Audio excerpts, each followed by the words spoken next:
Let me throw a little wrinkle in here. Okay. There we go. What if we switched? Ooh. I'm just saying. Okay, well, Sam, this is all food for thought. So here's the thing.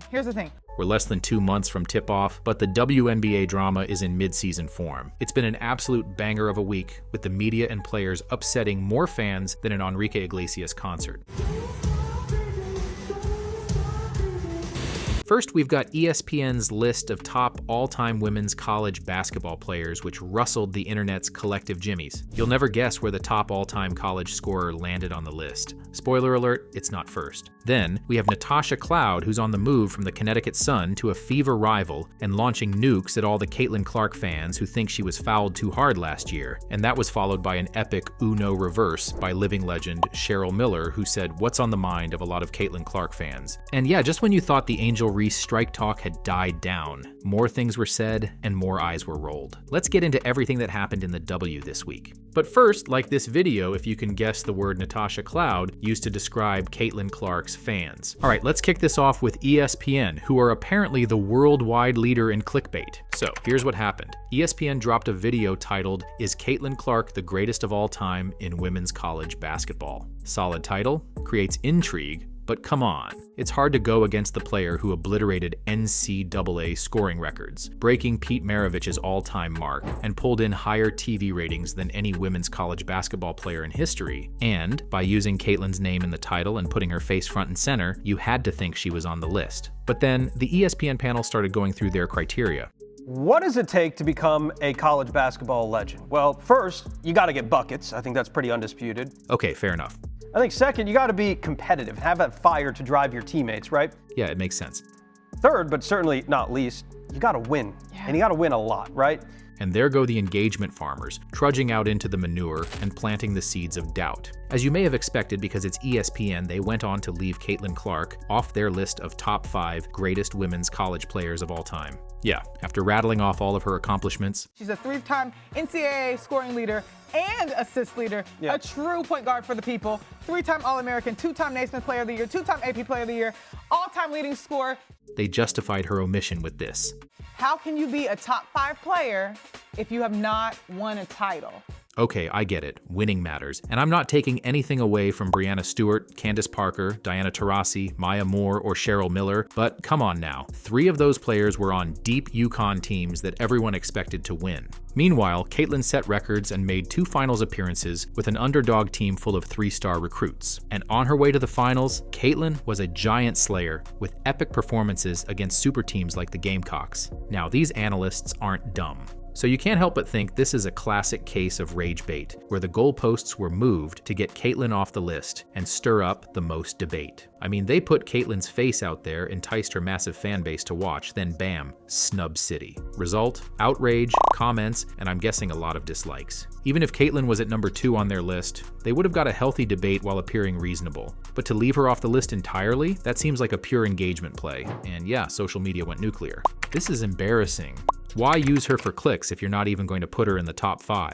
ESPN's credibility is in the dumpster. Tell me what you think of ESPN's ranking in the comments. And if it wasn't Caitlin Clark getting knocked around by the media, it was her fans catching haymakers from players. Enter Natasha Cloud, WNBA champion and professional hot take machine. She sat down for an interview on the Pivot podcast and decided to make some bold declarations about Caitlin Clark's fans.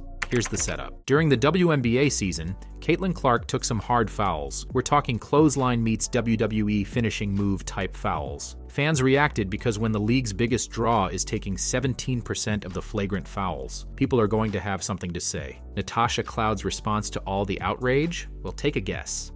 But the craziness that came with the new fandom was rooted in something other than fandom, right? And I think that's very evident to see across the board. And in case you can't see where this is going. What it is racism, right? It gets blown up into, oh, they're going after Caitlin Clark, but no, we're just playing one of the best players that's in this league the way that any other best player, franchise player is going to get played.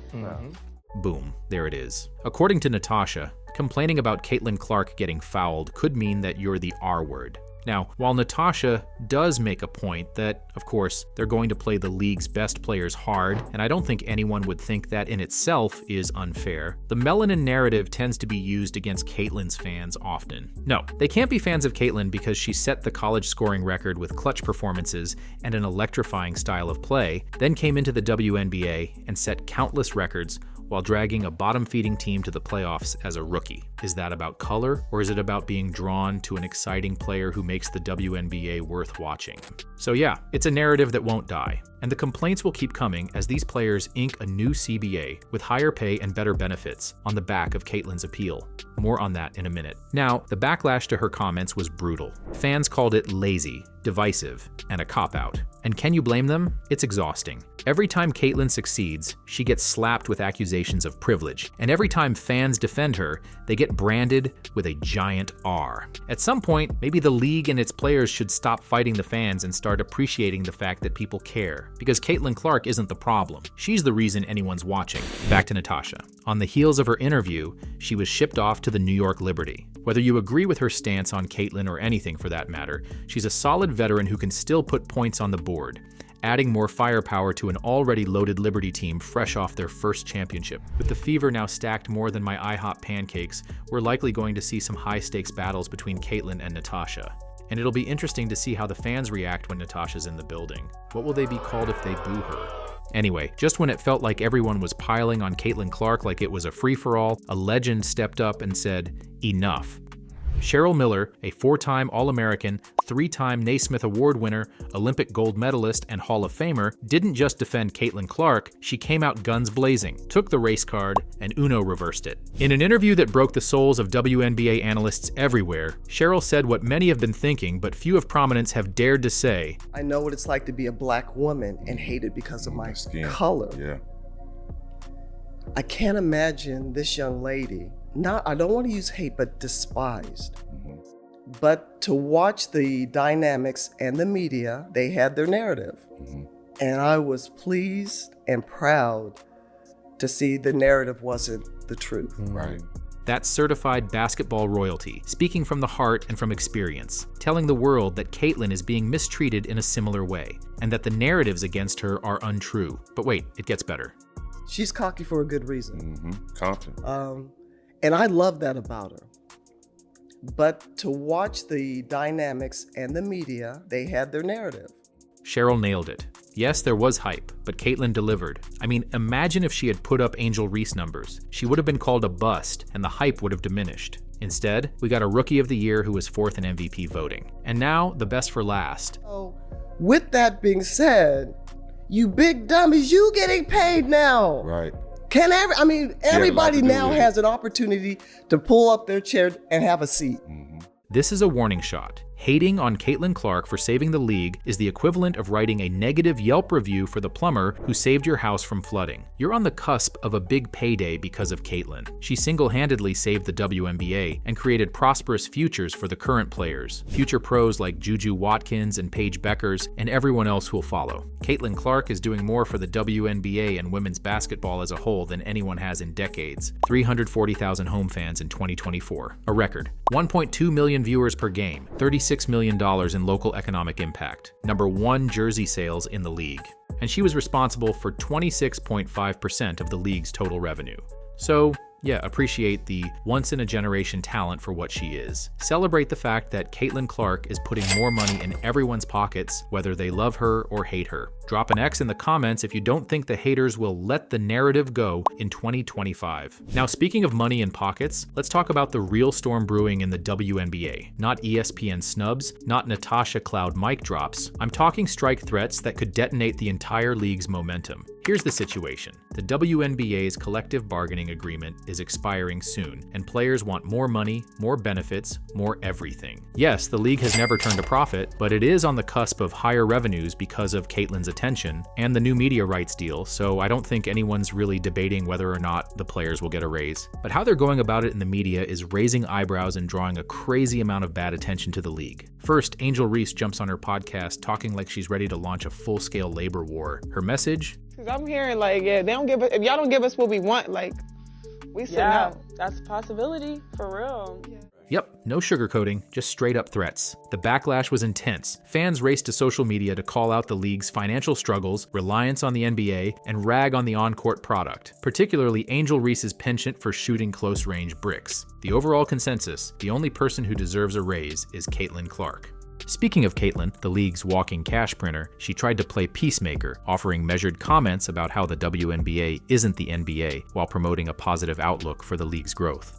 Where I think it'll be in 5 years is it's hard for me to answer because people didn't even think we'd be right here right now. And I think really sky's the limit. I think when you see, our TV numbers when we're on, national television, we're averaging over 1 million viewers or whatever it is. The All-Star game, I think, was over 4 million viewers. It's just really great numbers. So the more opportunities we're given, I think the more it's going to shine and get better and better. But just when you thought the storm had died down, the strike threats were back on the menu. Now, we've got Nafisa Collier, another top-tier player, doubling down, saying the players are ready to do what's necessary to secure the bag, even if it means slamming the brakes on the season. If the players follow through, the WNBA could be toast. This isn't the NBA or NFL, with billions in the bank and fans tattooing team logos on their foreheads. The WNBA is about to, hopefully, crawl out of the red, and now they want to risk nuking it all? Let's crunch the numbers. The WNBA lost $40 million last season. That's with Caitlin Clark dragging the league into relevance. 26.5% of all revenue last year came from Caitlin alone,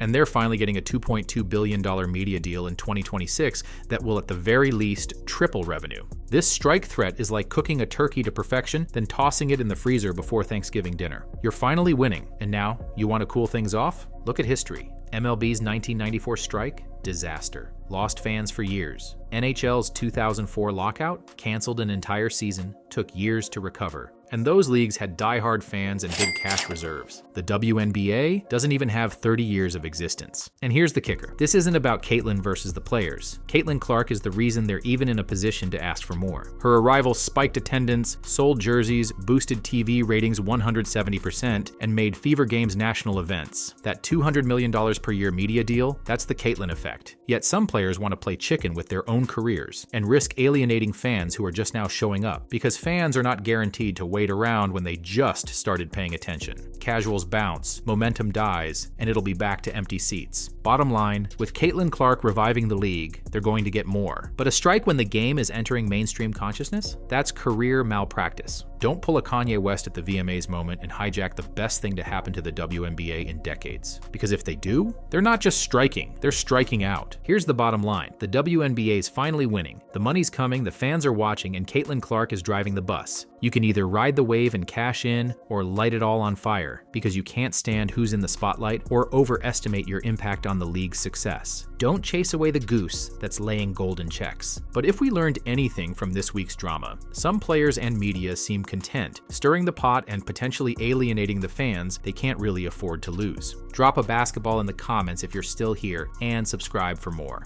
Thanks for watching.